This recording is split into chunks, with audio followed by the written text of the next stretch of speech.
going on, bro? What's good? What's popping, y'all? How you doing, man? You good? Yeah, I'm chilling. I'm chilling. We got a lot of news today, so Yeah, woo, there's a lot to go over today. What's going on, yeah. C4? What's good? What's good? You know what I've noticed, yeah? You two are I consider you guys friends, but I don't know what your names are.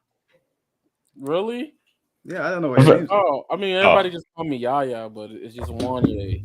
Like, Okay. I'm Mace. Mace. Oh, okay. All right, that's good to know. I was just wondering. I was sitting here wondering. I call this guy C4 and this guy Yaya every day.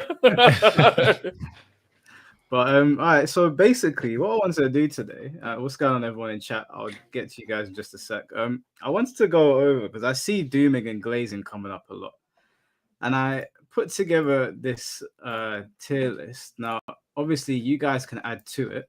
I've put a bunch of games on here for justified, unjustified, for dooming and glazing. There's a bunch of stuff on here, a bunch of different games. If there's any that I missed, let me know. Now I know obviously Yaya is going to be well versed in the anime side. C4 is going to be well versed in the 2D like tag fighter side. I think I forgot to add Marvel to this, but I'll add it. But is there any games that you guys are seeing on here that should be added to this that are either like controversial or they get glazed too hard? I think Marvel 2, but that's super old, isn't it? I don't know how far back you want to go. I think Marvel 2. Yeah. I did add some retro games to this. So I did add Power Stone 2 because there was a big argument about Power Stone the other day.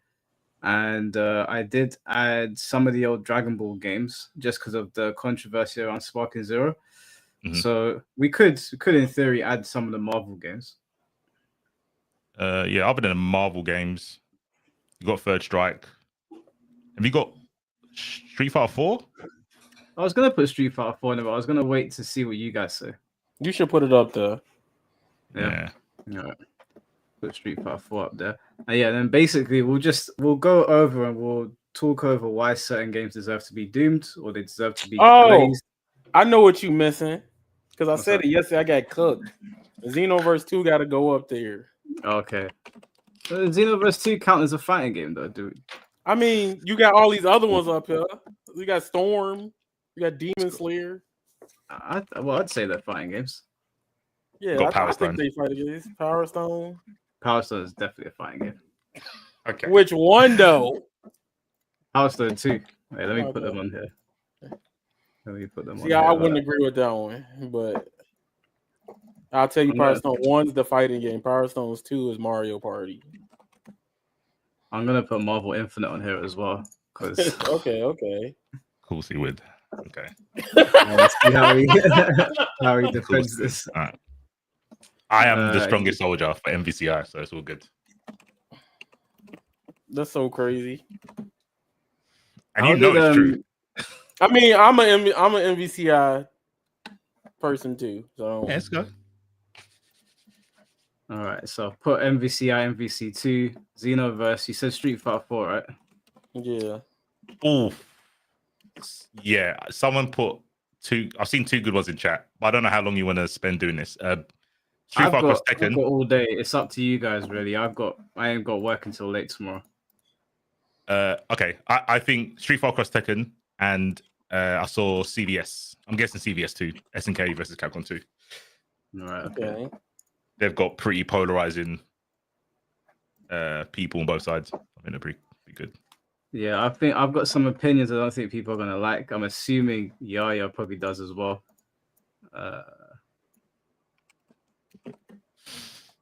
I'm thinking about the list, and I was like, was somebody looking at me or something? Because those are all my games. All right, I've updated it. Let me share the screen with you so you can see. All right, so okay, let's make it a bit smaller. Yeah, nice. So Skullgirls. Oh, Skullgirls is a good one actually. Oh, Injustice. Okay. Well, we're gonna be here for a while. As long as you guys have got time. As long as you got time, because certain games are gonna get ripped, certain games are gonna get glazed for a long time. So yeah, I'm down for it. I'm down. Yeah. Whilst I'm adding the games on here, Yaya, could you just like inform the chat of what's been going on with the whole like anime space? Because I know obviously you and Rose had your talk. All right, I got you. So we're gonna do a podcast soon. Me, Yaya, Afro Senju, and Mighty Keith to go stuff. So yeah, if you want to let them know what's been going on while I put these games on there. All right, so essentially, Nin Impact came out. Unfortunately, Nin Impact ain't up to their standards. So Rose came out, and for some reason, instead of just attacking Nin Impact, he attacked both Nin Impact and Hunter x Hunter, and he was like, "Please stop making anime games if it's not Dragon Ball or Naruto." I quote tweeted him, and I got mad, and I was like, "A lot of y'all are tourists, right?" So then, that's a little gatekeepy, but like, you know what? I'm a firm believer. Some things need to be gay kept nowadays. Amen. Like now, Amen. A lot of people are stupid. Later that day, right? Podcast, Twitter space. He does a Twitter space and invites like all my homies in it, and it's titled. It was good rage bait, like really perfect rage bait. He's like, we shouldn't get any more anime games that are Dragon Ball or just Naruto, right? So all different communities was in that Twitter space for a moment, and then when the Twitter space happened, every time I talk, they tried to belittle me because it's 4 against 1, and they didn't bring all my other people up that they said we was gonna do. So I was like, you know what? I got to move around from these people because we couldn't have a concise, constructive like space. Then I did mine. Everybody liked the one I did. So are these people like content creators or like yeah, they're content creators. Yeah, anime game content creators. Yeah. When you say anime, are you talking about like arena fighters? They don't know. I'm talking about like arena fighters. Yeah, they don't play 2D. They only like if you ask them, they'll be like, "Oh, I know about Dragon Ball Fighters." Oh, so they don't know nothing. Okay, cool. Yeah. Okay, exactly. Yeah, cool. I was getting heated, and then you explained that they don't know what they're talking about, so it's cool. Yeah. So I'm in Hunter x Hunter. I'm a tourist. I only started watching the series since the game got released. See, but when I say tourist, it comes down to like a lot of people think the people that are criticizing these games, it's fair that you criticize them because you want a better product for the money you paying, right? But they're also the same people that will get a good game, hate on it, and then don't play it after two to 3 weeks, right? Like I got to give credit to Rose at least. At least he still plays Sparking. Most of them, they roast every other game, and then they don't have any game they play. They just hate on everything that comes out. That's the problem with that space. And since social media is pushing a lot of the times the negativity side of things with that community, now everybody at each other's throat. Yeah, it's funny to listen to though. I know it is funny. I know it's funny. I can't get mad. It's quite entertaining. Like, I mean, obviously, I like chiming in because I'll be honest with you. They be disrespecting Yaya, like they shouldn't be, in my opinion, because Yaya is important to the anime space. So I like being there just to like, I don't know, like some of them make points that I've heard Yaya argue against, but then I'll say the same thing, and then they'll be like, "Oh, fair enough." And I'll sit there laughing because I know Yaya said it first. I said the exact same thing, and they like when Yaya says it, they're like, Yaya, that's not glazed. Yeah, bro. Like literally, that space was so frustrating for me because all my other homies are like telling me, like, "Didn't you say this?" I made a whole video. I made like a Bleach versus Sparking Zero video, and everything they were saying, I was saying about both games. And I'm like, I feel like I'm getting gaslighted in the space. Then I found out as I was doing the Twitter space, Rose was streaming, right? And his chat just likes to see like people who have the opposite opinion of his. And it's just, you know what it is? In my opinion, you need to get some bass in your voice. Then people will listen to you. You need like some assertive nature about the tone. Right, honestly, so I've been there. I'm gonna get a voice changer. That's what I'm gonna do. It works. Yeah, voice changers can change minds. It does. When you drop your voice a couple decibels and like just sort of like look down when you're talking as well, like.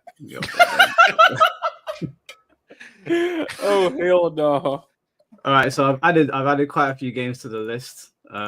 So I think this is a pretty good list. Now, some of them I've just added the whole franchise because the whole franchise has either been doomed or glazed. Like Smash Brothers, I think has it's the whole franchise. I think people. No, I'll save my opinion on that. But I've added Virtua Fighter as a franchise, and I've added Dead or Alive as a franchise as well. Same with BlazBlue. So I don't think there's anything else we need to add to this. Maybe we can add it later down the line. Yeah. All right, so we're gonna start off with a controversial one. I see it. We're gonna start off with Multiverses. I'm not even going to warm up. No foreplay, just straight into Multiverses is mad. Straight in. And guys, if any, okay, so the other thing I wanted to do is that if there's anybody in chat that is really well versed in a particular game that wants to say something, rather than bringing people on at the end, we'll just bring you up as we're talking about something. We'll start off with Multiverses by ourselves, and if anybody wants to talk on Fatal Fury, just let it be known beforehand, and I'll bring you on here. But I can only pick one person, so don't get annoyed if you don't get called up. And I'm going to do that per game. Okay, so, right. I'm saying that this game deserves to be doomed. What say you, Yaya? I'm going to be honest. It deserves unjustified glazing. At minimum, I would put it in justified glazing. Because I can explain why. All right. I knew you was going to do that. So look, thing about Multiverses is that Multiverses, like, people cannot deny it was the biggest fighting game on the platform, period. Like Steam even, right, when it launched. So it did have that momentum. It did have... What music My bad. Sorry, I clicked some background music. I was like, oh no, I'm about to get cooked. I'm so sorry. Put sad boy music on. I was sorry. I was planning on doing a Shadow of the Colossus stream that had music in here, but okay. Poison in the world. That's what that's called, bro. Yeah. And literally, like, it's insane because Multiverses at the start had a lot going for it. Seeing how they was working with like Evo, like they had good things laid out that no other thing in the genre was doing. Like I've never seen somebody lose a top 8 and got paid out in 10 minutes. You don't ever see that. Like Multiverses they had it in the bag. However, right, it's the dev team and it's a little bit of Warner Bros. Because that's where the dooming is deserved. Because a lot of the times I get the deserves glooming take because of the monetization side of things. However, right, a lot of people was pushing it over the edge when it's monetization, whereas like other games, the other game they'll play is Fortnite, and like you gotta use money to get a skin in Fortnite. Multiverse, you just have to play the game. You could get characters, right? And I feel like some people was being like hella deserved dooming because they already don't like something. And Multiverses already had the blueprint. It was the opposite thing compared to Smash Bros. Right? Now, when they brought it back, this is when I say it's unjustified glazing. Because in a way, like, I think the game was solid enough for what it was. The only major problem with Multiverses was the speed and the character decisions. However, if you look at it overall, the game was giving out a lot of free character decisions. They was doing really good character choices. And then when they added Samurai Jack, and even if you don't care, Beetlejuice, I was a big hater when that came out. I was like, I do not give a crap about Beetlejuice. Watch the movie, seeing how big it did for WB. It was actually a smart play with cross-promotional material. It wasn't bad like MK, where we had Homelander and Omni-Man back-to-back, right? It felt like they was actually like doing something at the right time. And literally the movie came out 2 months later. There was a lot of great decisions, but they just couldn't recover from the really bad ones. So if people was to glaze it and say like, yo, this is one of the greatest platform fighters ever, I wouldn't get mad because the game itself had a lot of cool promise for it. And it solved a lot of problems Smash Bros had. Even me with like the damn 8,000 hours in Smash Ultimate, I can tell you that game has solved some issues Smash will never be able to until Multiverses. And I guarantee you when Smash come back, they're going to take stuff from Multiverses and put it in whatever Smash game it is. That's what Smash does. So, and C4, what do you have to say before I go? Undeserved dooming. I think a little bit what Yaya was saying about the blueprint. Pretty good. Don't have to pay for DLC. so you can still lab against characters that you don't want to pay for. You also had people that can't read because it was a beta. I don't know why everyone got up in arms for a beta. Should have read the. It wasn't even the small print. It was in the title. So I don't know why everyone got upset when it went down because it was a beta. You also had the 2v2 element for tournaments for spectating. 2v2 is unchallenged in terms of entertainment. It's so much better than 1v1. Way, way, way better. And we probably missed the opportunity for the best IP crossover in Warner Brothers. We literally had Bugs Bunny versus LeBron James. We're never going to hear that again now. Never. Not even close. Not even close. Imagine like Tiger Woods versus Tigger. That's sick. And if you don't think it's sick, you're not an adult because that is a dream matchup that everyone wants to see that they didn't know they wanted to see. So, yeah, IP, it was a beta. And yeah, and the payout thing was important as well. There's been no tournament where they pay out literally, like Avatar said, like 20 minutes tops after the tournament at Evo. I saw the PayPal accounts. They got the money instantly. Don't know why Warner Brothers don't do that for MK, but you know. So my pushback to that is you guys have spoken about everything other than the gameplay. You briefly touched on the 2v2, but you didn't, on a fighting game, you spoke about everything else, the infrastructure, the payouts, the layout, but you didn't speak about the actual character-to-character interactions. And that, for me, is where this game falls apart. This game, when I played it, and granted it was brief, was one of the most unfun experiences I've ever had. 2v2 is more fun to watch, that's true, but it's only fun to watch when the game itself is fun to watch. This game is like watching a Flash game on Newgrounds from the late 90s or early 2000s. It's very ugly. I don't know which adult was excited for Tigger versus LeBron James. That is, I mean, to each their own, but in no universe did I ever think, yeah, I want to do Velma versus Superman. That doesn't sound like a good time to me.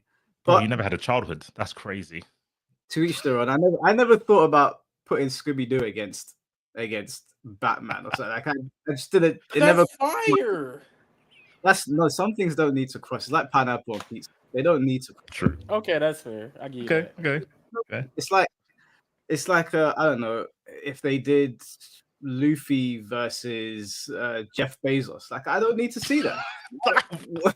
I kind of want to see that now. We don't need to see that. So look, we're gonna do this on the basis of you guys. It's 2-1, so I can't put it in just deserved dooming, even though this game deserves all the dooming in the world as far as I'm concerned. I will doom this game into the ground. However, so what you're saying, justified glazing? I mean, it's up to Yaya because Yaya said justified glazing for some bits and undeserved dooming for some. I think it's just undeserved dooming. I'm not saying the game was amazing. I think I did talk about the gameplay the last stream, but the gameplay I think was super good because it was one of the only games that you don't have a block, so you have to focus on mobility. But I guess that's not for everyone. That's fine. I just think the hate for the game was way overboard. I think it was undeserved dooming. Okay, what we'll do, because it's uneven and someone's always going to have their opinion nullified. What we'll do is we've given our points now. I'll leave it to the chat. If you think that Multiverses was so you can see the way the tiers are laid out. If you think it should go into tier 1, put a 1, tier 2, put a 2, tier 3, put a 3, and tier 4, put a 4. And we'll take a look and see what everyone's saying. Now, I think that my chat's cultured, so I think I know where they're going to go. Oh my god. They're haters. I should just do a poll on YouTube. Sorry, I'm on StreamYards. Let me open up YouTube. But yeah, I don't know how you guys. Sometimes I feel like you're trolling when it comes to this game. It really feels like you're taking the piss out of me. I think for me that's understandable, but not Yaya. Yaya doesn't troll like that. I don't really troll. I only trolled him with the whole like Tekken martial arts thing because it was so funny. How like he was just going off on people, and I just woke up one morning. I was like, "Oh, Mike posted something. I gotta get off Mike."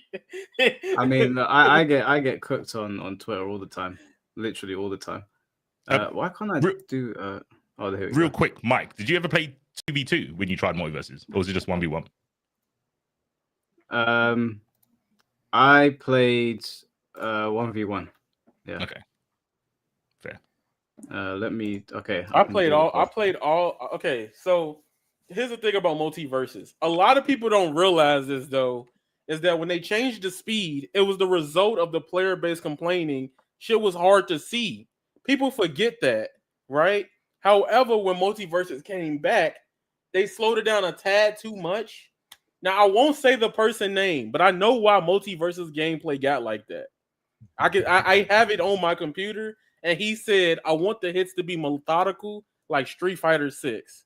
In my head, that is the dumbest shit of all time for a platform fighter. You want to move around the screen and do shit like that, right? But I remember if you play base multiverses, the original beta version that we played, the very first one, Wonder Woman was cheating. Harley Quinn was cheating. You could not anti-air or dodge anything from it. You tried to parry it did not matter because you would get multi-hitted. The first version of Multiverses, I'll be honest, it was fast as fun as hell. And you know what? That's Net Impact. That's exactly what the first version of Multiverses was. Kusoge is all shit. We're gonna get to Nen Impact because I sat down and played that properly for the first time. Yeah. I've got some things to say. Okay. All right, the chat has voted, and the chat has voted 48% to deserve dooming. So guys, I'm very sorry, but culture wins today. You're lost. You're lost. These are the same people that pay for Tekken Season 2. Crazy. Could have played Multiverses for free. Guys don't have that. All right, let me answer the super chats on this multiverse just before we move on to the next game. Then Setsu, thank you for the €5. My favorite squadron is the Mike Collo squad. Oh, hello, dear bro, and everyone. Cheers, appreciate that, bro. Thank you. Cam, thank you for the $2. Mike, you played during or after Multiverses beta? I played Multiverses for a day. It was for a couple of hours, but it was one day, and it was when Black Adam dropped. Because I was never going to play it beforehand, but obviously Black Adam's my favorite DC character. So when he came out, I played it, and I hated it. I hated every moment of it. No, I didn't get to play 2D. 2v2, but I don't think that my hate would have been alleviated. But yeah, I'll grant that it was when Black Adam was out. Matt Ponton, thank you for the $5. I mean, Mike, the time when you tried the game matters. Honestly, the gameplay was very good by the end of its life. Where was Black Adam in terms of the game's lifespan? I think he must have been like the 4th from last DLC. Yeah, he was pretty late, wasn't he? He was the last DLC character outside of Martian the Manhunter. Before they took it offline. Yeah, that's why I'm confused. Because if you play him in that beta, that he was broke. He was moving faster than everybody. I was like, what the hell? No, I could see. Yeah, I could see how strong Black Adam was. No. He was in the base. He was in the base version of Multiverses before they shut down when they came out and said break. Okay. So the last character was Martian the Manhunter, which was fucking dumb. Like, why would that be your last character and disappear on people? But literally, they did that. Martian, like Black Adam. I got clips of Black Adam from that build. He was cheating. I was just grabbing people and just throwing them off the map. You can't block guys, by the way. You can't block him. Okay, hold on. I got to counter that. I knew somebody's gonna say that. You don't have to counter it. It's not a bad thing. Yeah. You don't need to block because number one, you got a pretty much a elongated dodge meter. Then you can counter it. You also in the last version had perfect parries, right? Where you can get big off of it. So people just doing shit on you. It was more reward for being able to time those parries and dodges. Like, it's not like Brawlhalla. That's what I hate. I hate that game. I'm the number one hater for that game. Yeah. You know what the funny thing is? You know what the funny thing is? We've got a Tekken player saying he doesn't like movement. Low key, that's what he's saying. No, I didn't say that. I like blocking though. Like, I like block. Like, if Tekken took away blocking, we'd have a big problem. Yeah, but I thought you liked movement. I thought you was a man of movement. That's what Multiverses was. I like blocking as well. Okay. I can like two things. What I like the burger, but I also like the barbecue sauce. I don't need to choose. Okay. All right. If you like blocking rage arts and being minus, okay. In Multiverses, there's no minus frames. You can't block. There's no. Yeah. Well, that sounds great. That sounds horrible. That sounds absolutely horrible. Crafty, thank you for the $2. I'd agree with those two, but then we'd all be wrong. See, my chat knows, man. They get it. And Bunch of blockers. Joel, thank you for the total That's so $2. crazy. R.I.P. Ozzy Osbourne. Yeah, I think he died today, right? Mm-hmm. Is it? It just That's came out like an hour and a half ago or 2 hours ago. Oh, Yeah, I saw Yeah. that. So I was on Twitter and I saw that, and someone posted, Hassan Piker on Twitch, and someone goes to him, "Oh, Ozzy Osbourne died," and he goes, "Oh, that's sad. His wife sucks." And I was like, "This guy, man, take a day off, bro. Just take a day off." Such an idiot. what a numpty. Right. What a Okay, let's move on to the next game. The next game is Fatal Fury. Now, I think this is going to be quite a controversial one because I have mixed feelings about this game. But Okay. we'll start with C4 first this time and then go to Yaya and then I'll finish. This is a difficult one. I think I want to say unjustified glazing. I think I want to say that because people say they like hard games or games that don't hold your hand, but they never buy them. And this is the case of that. Everyone will find a reason not to play difficult games.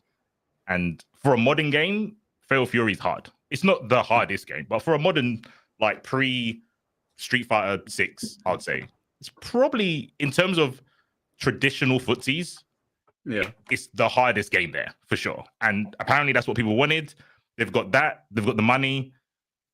Where it comes from is a bit, up in the air if people are down with it or not. But there is massive money behind it, regardless. The scene is fine. Like I can't think of anything that's happened with the community of SNK. Not even just Fatal Fury, just SNK in general. There's never been like a scandal that I know of. Like, there's never been like a button check about an SNK player. Like, it's just a normal community. They got pretty decent graphics, I think. They've got the real person in the game with Cristiano Ronaldo and the DJ Salvatore, I think his name is. So I think they ticked all the boxes that people like to express that they want in the game, but then they didn't buy it. So I think it's unjustified glazing. Okay. Yaya? Ooh. So, I think this game is the anti-modern fighting game. And the reason why I say this is because it nails the package pre Street Fighter 6. And I think the game does, to be honest with you, I've been playing Fatal Fury games since I was little. I've been around since 2002 with SNK games. And I'll say from a package wise, it keeps what SNK does good, but it doesn't evolve that much past it outside the net code, right? So Claude. But literally, I think Fatal Fury, it's a good game. However, I can't say it's a modern game. It's not as good as Street Fighter 6. Like, it's hard for me to tell somebody, like, and what I mean by that game, when I'm talking about the gameplay, I'm talking about as a package. Cool. Say right. All right. Personally, as a fighting game person, like Mike actually changed my opinion on this, but now I'm gonna just start saying how I feel. I do care about this casual, like the casual packages of games, because I just want people to feel like they paid they $70, $60 for something and it's good. But like, as long as my online features work, I'm happy, because at the end of the day, once I beat the single player content, right, I'm not touching it no more. And I'm speaking for myself here. So Fatal Fury delivered in that front, and I still believe they have one of the best lobby systems out of all of the genre. One of them at least. So I think it's more so like I will put it in justified glazing. I think the game is what the everybody on Twitter's complaining about. These games too boring. This shit too stale. You do this all day. Like, yeah, balancing stuff aside, and they'll get to that. This game is already in its couple months, and it feels like an older fighting game that people want. Something from Street Fighter 4 era-esque, but modernized. But it just doesn't have all of the crazy, over-exuberant like features like a world tour, or even like a Tekken Force in the story mode. I think it's good. I think it's deserved the glazing from people that actually like the game. Okay. I think that this game is undeserved dooming. I think that Fatal Fury. I don't really play 2D fighters, but I've played Fatal Fury with my friends offline. I played it on stream a little bit. I genuinely think, as a fighting game, it really delivered. It offers you the it has the scope in its gameplay for there to be a lot of exploration. Like this, it's quite a difficult game. When you go up against other people that are really good at the game, you can see the levels in it, which I really like because a lot of games these days are getting neutered. I think that I get where the dooming comes from. I get the not liking Cristiano Ronaldo because of the allegations. I get the whole Saudi government thing, even though the government conversation to me is silly because all governments around the world are really messed up. I mean, Trump won't release the Epstein files, so you know that no one's doing great right now. No one's happy with their government. So for me, that point is like whatever. The DJ, I don't know why he was there and there wasn't other characters, but it's hard for me to really like stay stuck on that when they've got Ken and Chun-Li in there and they're also free.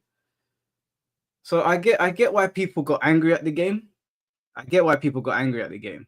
But I think all things considered, Fatal Fury kind of delivered what people were asking for and they didn't buy it, like you said. So I feel like it's undeserved. I think it's undeserved dooming. I actually think Fatal Fury is a really, really good game. And out of all the 2D fighters that I've bought in the last 10 years, I think it's probably the best one. Can I change mine to undeserved? Because when I was answering the question, I was looking at it from the perspective of other players. I think it's undeserved dooming, but I said unjustified glazing because of people's reaction to it. So I agree with you. I think it's undeserved. Yeah. Yeah, I think it's undeserved. Yeah, now that I think about it, it's undeserved dooming. Yeah, and I also think that I actually think as a fighting game, I think it's better than Street Fighter 6. I don't think as a package is, but Street Fighter 6 is good, but it's a little bit irritating to me to play sometimes. The drive rush mechanic is a little bit annoying. There's no mechanics in Fatal Fury that I find irritating. And I also don't agree with this notion that the game is ugly and dated. I actually think it's a very pretty looking game. That makes me mad. Every time I see it, they're like, "Oh, Fatal Fury is ugly," and I'm like, "What do y'all want? Like, y'all just cooked SNK for KOF 15 and 14, right?" Yeah. Personally, my favorite SNK game is Samurai Showdown 2019. I played it a lot. I was Thank in you. that is my shit. That game is fucking god tier. But I would want it to look like that. But this is the closest to that, and for this modern system, I think it looks really well. Yeah. I don't know. I just think like some people are like. I feel like people that are saying it are the same gamers that are probably low key be like they'll see only The Last of Us and then think everything else is ugly. Like that's what it's coming off as. You know, Yeah. I don't know. It does feel very it sucks. Like it feels like they were so close to nailing everything. The Cristiano Ronaldo thing, I get that because it's allegations right now. We don't know, but also just having a footballer and a DJ in a game, I'm like, man, that could have been Ken and Chun-Li. And then you could have had other characters. Because imagine they got Ken and Chun-Li in Fatal Fury, and then maybe they strike a deal with Bandai and they get Kazuya and Jin, and they put them on the season pass. Well, like they could have really cashed out, I think. So the problem, and I have to say why I do understand like the dooming in that part, because for some people they're like they got all this money to spend on like Speed and KSI and Ronaldo and Ganucci, whatever his name is.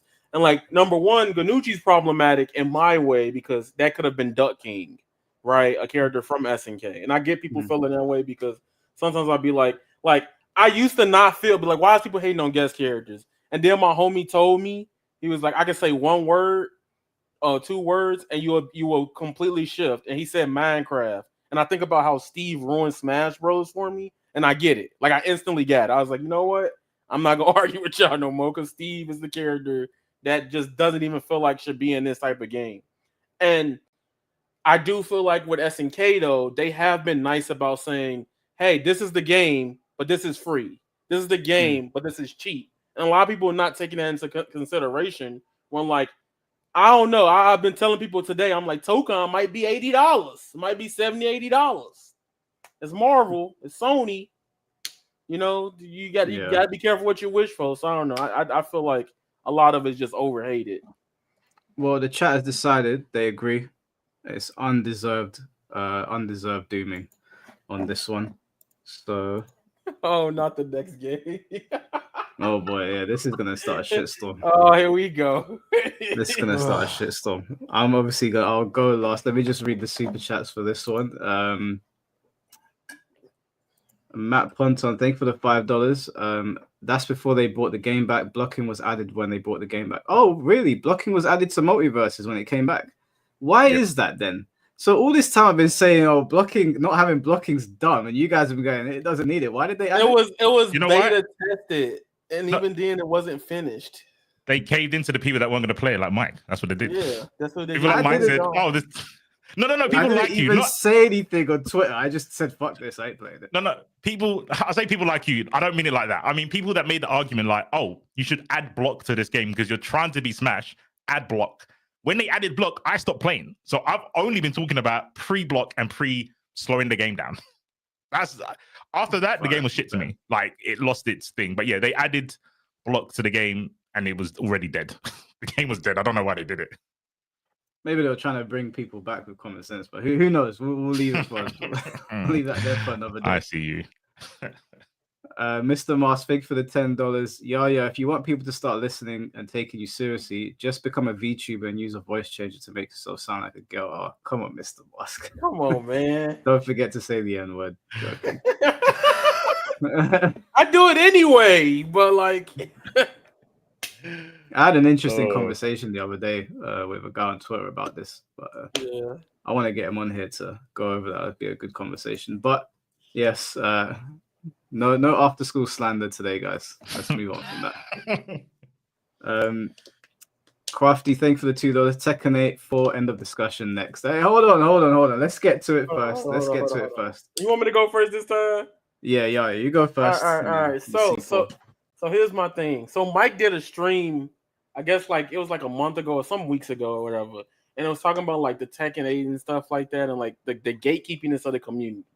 And like I want to sit there and say, like it's deserved dooming, right? Because Mike will use that analogy on me, like, "Hey, bro, like just because we used to 5-star meals don't mean we should be okay with getting some shit." Like he would use that all the time. And like for me, Tekken, first time actually trying to get into Tekken, playing it competitively, like I have too many hours on Tekken, right? Like it's the Tyler 1 meme with Tekken right now. Like I'm like, this game fucking sucks, but I'm fucking addicted. That is how I feel about Tekken 8 right now. Like I turned it on and my friend's like, "Why are you playing Tekken?" I'm like, "Bro, I'm tired of Fakuram already, right? I don't know what to do." So Tekken as a product, right? It's still better than the average game in the FGC. And I ain't talking about the gameplay side of things because that's a whole thing that I'm not really qualified to talk about. But as a package, it's still really solid in a lot of areas. Like it has the lobbies, the ranked, all that. A lot of things that other games wish it had, right? But when it comes to community interactions and like I started losing a little faith with the Michael Murray stuff and the blocking, and I'm like, they don't have control over this game at all. Like I think at this point, especially with season 2 and how the numbers, even Evo, even if I feel like people just overreacting, them Evo numbers from the drop off of the game, I was like, yeah, I can see people just like, I'm cool right now. Like I don't want to play Tekken no more until we get to season 3 or the new character because I don't care about the next 2 characters. Like, and I've never done that. I spent money on the seasons pass and don't even want to try them. Like I don't care about Armor King. I'm gonna love watching them, but I don't want to play them. Fakuram I like Fakuram after that backstory they did. But other than that, I do think a lot of for the past year and how they've been handling a lot of stuff, the deserved dooming makes sense. You even got people that are content creators like, look, man, I want to go outside. What content creator ever go, I want to go outside instead of make some money? Like, unless they just depress the tide of it. Like, that's how crazy Tekken 8 is. I was watching Mrs. Play stuff the other day. She was playing League of Legends. That's what I'm saying. That's one person I was thinking about. As I was saying, I was like, yeah, I'm gonna go outside. I don't even want to play Tekken 8. How y'all getting everything right now? But I'm like, the state of the game ain't what y'all want to play, you know? Yeah. So C4, do you have an opinion on it? Tekken shit, bro. I don't know why anyone plays that game. Legit. I just don't understand it. It's constantly looking awful. I don't know what the appeal is of. They look like action figures. They look like Ken dolls with a little bit of baby oil on them. Like they've been P. Diddy'd. Like, I don't get why people think it looks good. You don't even have battle damage. It's Tekken 8. They should know by now. Like, even Injustice had battle damage. Like, if it's meant to be a real martial arts game and you've got guys with katanas and guns, cool, whatever. That's another point. The detail is okay, but if you want to push into realism, do something different than just making these wax models of characters. It just looks dead. I don't think they're pushing into realism, to be fair. And if anything, Tekken 8 lent more into the anime side of things.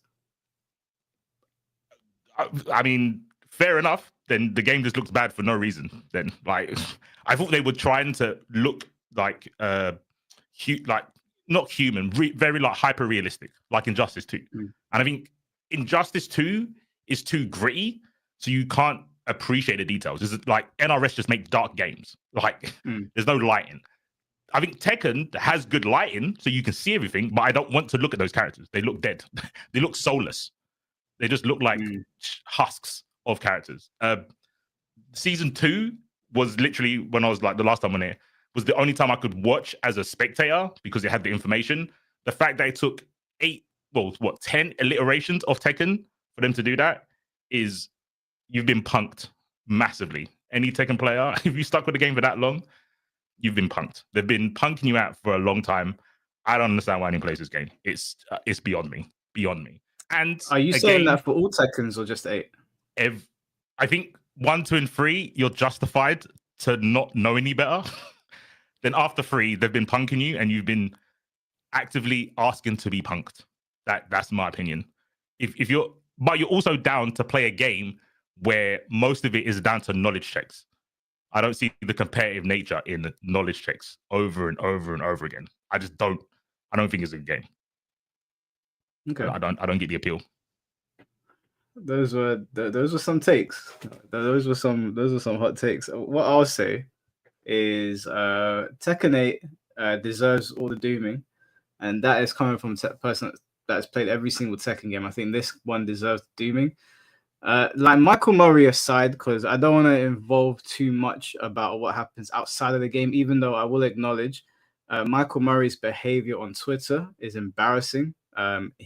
I don't like the excuse that people give where it's like, oh, you don't know what it's like. He's got 33,000 people following him. There's millions of people that follow loads of creators, and they don't behave like that. They engage with their audience. I was in hot water today on Twitter because of something that I said, and I spoke to people about it, and that was it. I wasn't blocking people, or he's protected his tweets now. So him aside, because we're going to drag Tekken 8 into the mud if we attach Michael Murray's behavior on Twitter into it. And Tekken 8's already in the mud anyway. So I think if you look at it from the top down, they lied to people when the game came out with the store. Or, sorry, they didn't mention it. So they didn't outright lie. They just kept it very quiet to boost reviews. Obviously, patches took too long to come out. And when they did come out, they didn't address the problems that people were looking for them to address. If we fast forward to Season 2, not to just recap everything that's happened, because a lot has happened, these were meant to be massive balance patches that were going to change in my opinion, I thought it was going to change the game, and it was going to make Tekken 8 very different to what we had experienced.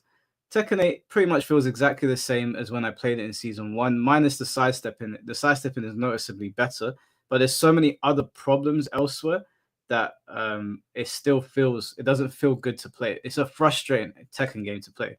Older Tekken games, like what you were saying with the knowledge checks, that is true, but they weren't like this. This is a hyper, like on steroids, very all over the place Tekken game, and it's very, very hard to make heads or tails of what is going on half the time.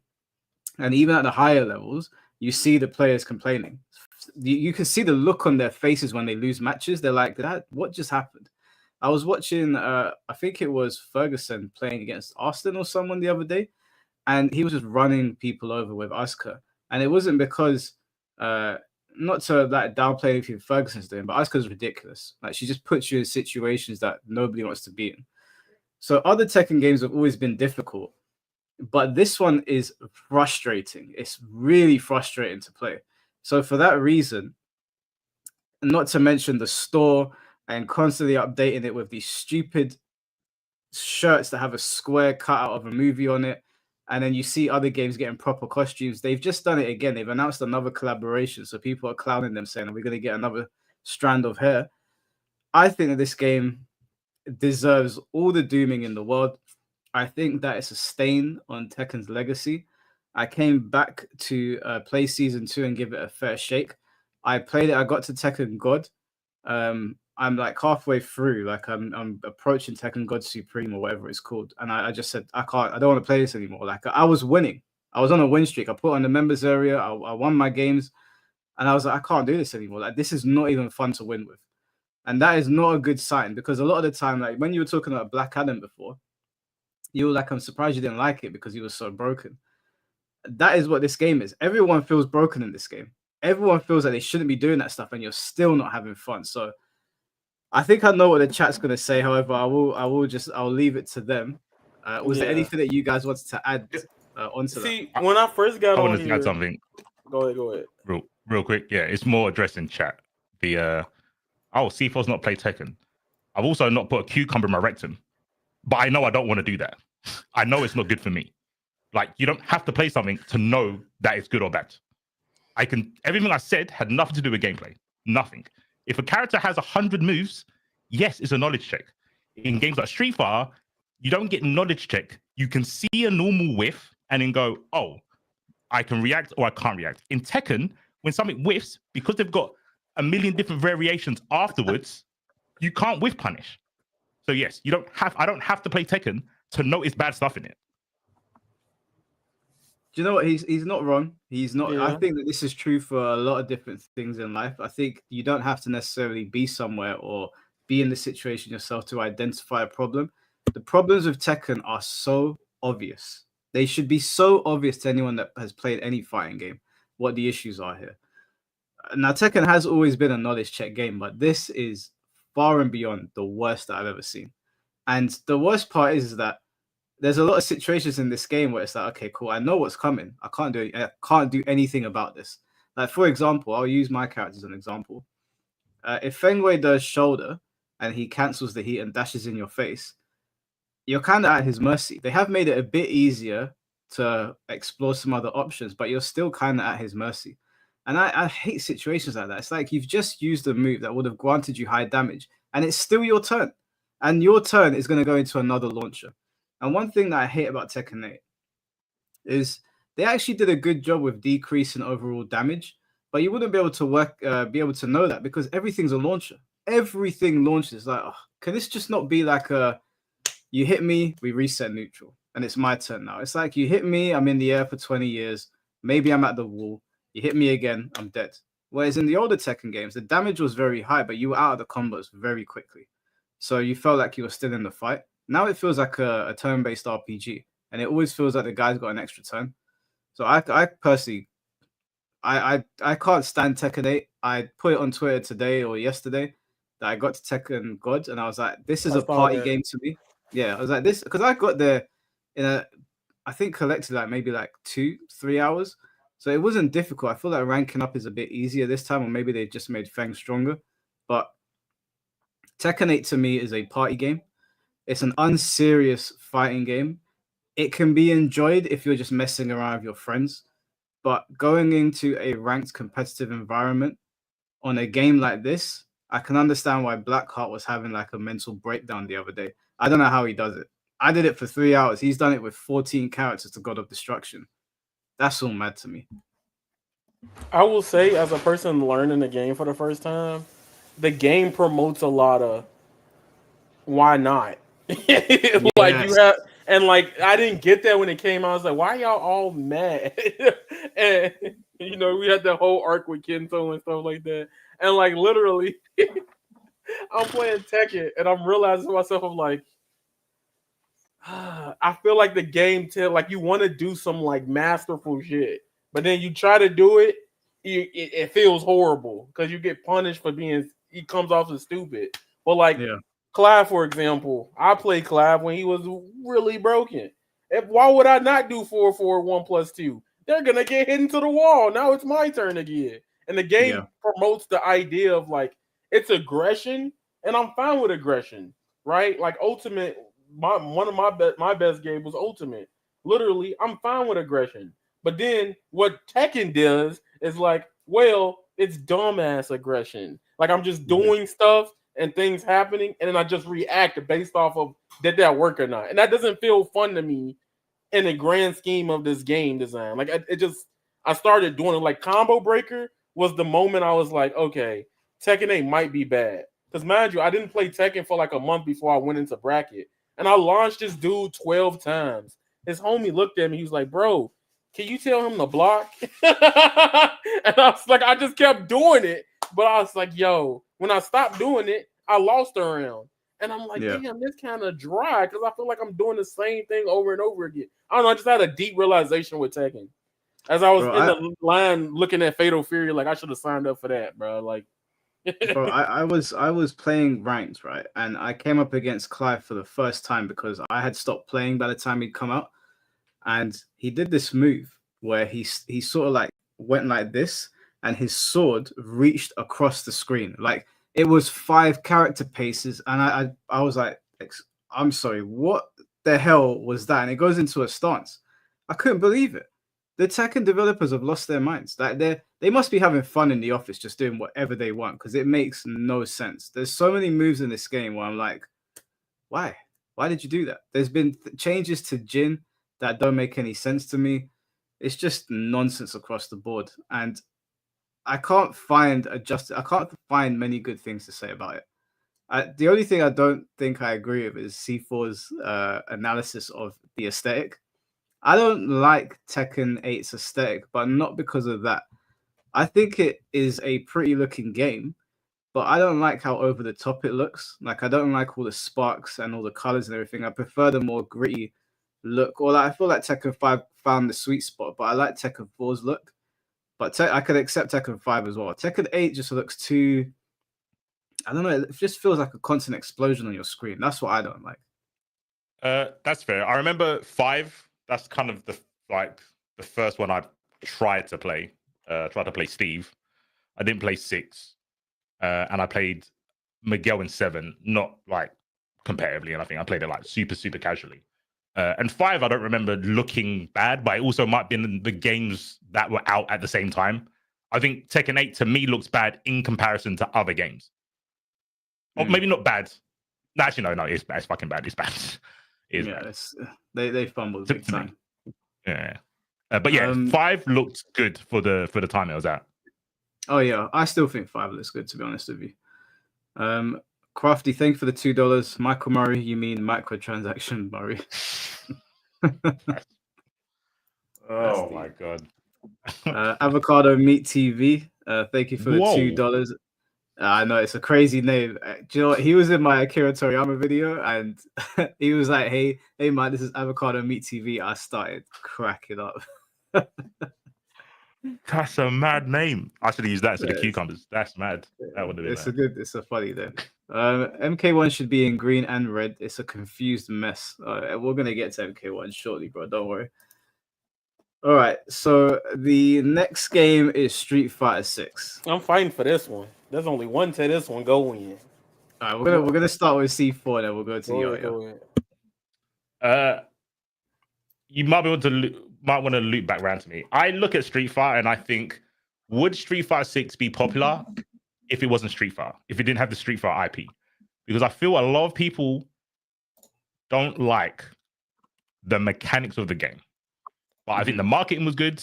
I think the character select's been pretty good. DLC's been interesting. There's normally one that no one cared for, but the other 3 people like super gassed off. So yeah, to me, it's if it wasn't the IP, would people like the game? And I don't know yet. So I'm not sure. Maybe unjustified glazing, but it depends what Yaya and Mike says. Okay. Let Yaya go. Yeah, nobody's gonna agree with me. It is definitely unjustified glazing. Outside of the gripes with some of the mechanics like drive rush, low forward, 2M drive rush shenanigans, the game itself has had so much impact in ways that Street Fighter has never had. Where people for years, even if you just generally hate it, like even for years, this game has gotten so many different things going on, not only for the space of just fighting games in the community, but outside of it as well. I definitely think Street Fighter 6 as a product is hard. It's gonna be hard to ever surpass that product. The only company that I think that could probably do it is if they get their shit together would be NRS. And even then, that's a hard battle with them right now. The game itself is not just a Street Fighter game; it's a legacy and celebration of all of Capcom. When you get to the gameplay side of things and what it's done, first of all, Street Fighter has made other companies step up in a lot of ways. Where like, yo, people are throwing money in these tournaments. They're starting to go to these different regional events. They're starting to have tournaments and established majors with the CPT, and they were doing it with 5, but it's more apparent that they've been trying to push it in a lot of ways with 6. I definitely think the game, regardless of its gameplay, and even if you, like you said, C4 earlier, he was like, what if games had some of the mechanics if it wasn't Street Fighter? I'm be honest with you, there's a lot of games, even at Evo, currently doing better than the ones with the same mechanics that are doing well. Like some of the anime games have some of the similar things like Drive Rush from like Strive to Rising to Uni. They have like their own version of Drive Rush in the game. That game has influenced a lot of other culture. For some reason, not Tekken. I don't know why they did Heat, but Tekken's Yeah. definitely got that. A modern mechanic is a forward moving attack that's plus on block, and if you don't okay, block all right, it, you that's get fair. mad That's damage. fair then. Yeah, That's fair then. That's fair then. Okay, but I think Street Fighter 6 as I kind of feel you on that. I don't know, but like I get where you coming from because that's not inherently like the same thing. Like you can't just bust out into it. You got to go into a mode, then get access to it or do it via combo. What's that Straight in Tekken? in Tekken, yeah, because you need to go into heat to get that ability to do that said move, unless you do like a heat burst move or something like that. But other than that, like it's different. It's kind of like extra layered in Tekken compared to Yeah, like you're saying about how you get the modern. yeah. I just call them modern Right. mechanics. I just call them modern mechanics. Okay, cool. Yeah. That's fair. How you That's get the fair. modern mechanic is that's what makes it okay or bad. Like, sorry to derail Yeah. real quick. Fatal Fury has a modern mechanic in Revblow, but you can't do all the time. It's where you put your SPG, right? So you can plan around it. What in Wild Assault, in Strive, you have Wild Assault, and that's tied to your defensive mechanic and burst. Street Fighter, so your drive meter, so you can have it quite a lot. Your drive impact. So yeah, that's what I meant about the modern mechanic. Tekken, I know you only get it once per round, but from what everyone was saying, it's a very strong. That's fair. Why the fuck not do this move, which is very modern? That's sorry, when I made that noise, I thought you were referring to Tekken 7, not Tekken 8. That's why I was like, oh right. Oh no. I was confused. Sorry. I was like, No. But I definitely think Street Fighter 6, even with its annoyances, it is still doing better than the rest of the genre right now. Like it's absurdly like their worst is like this compared to like Tekken is like what the hell, and then you got like Fatal Fury flip floppiness and Strive is Strive. I don't know. I definitely think it deserves justified glazing. Street Fighter definitely got it. in my opinion, I think Street Fighter is in justified glazing. I think the numbers don't lie. For as much as people might complain about stuff, the numbers on Street Fighter 6 are absolutely insane. It's crossed over into other things as well. Like I see streamers that are not interested in fighting games at all playing Street Fighter 6. With Tekken and Fatal Fury, the numbers don't lie either, and people turn them off. And you know, Tekken, if you put all of the other fighting games, the current fighting games together, their player bases still don't match up to Street Fighter 6's Steam player base on its own. So regardless of how people might feel about it, like I don't necessarily have to like everything in it. The game is delivering. It's delivering on almost every front. There's annoyances in the game. Like there's definitely things that I wish weren't in it. Like I wish the drive system didn't knock you into the wall and give you that combo. I really hate that. I don't like using it in neutral. I don't like that. But outside of that, it's actually a pretty enjoyable experience. Characters are designed very, very well. Like for example, they introduced Fang in Street Fighter 5.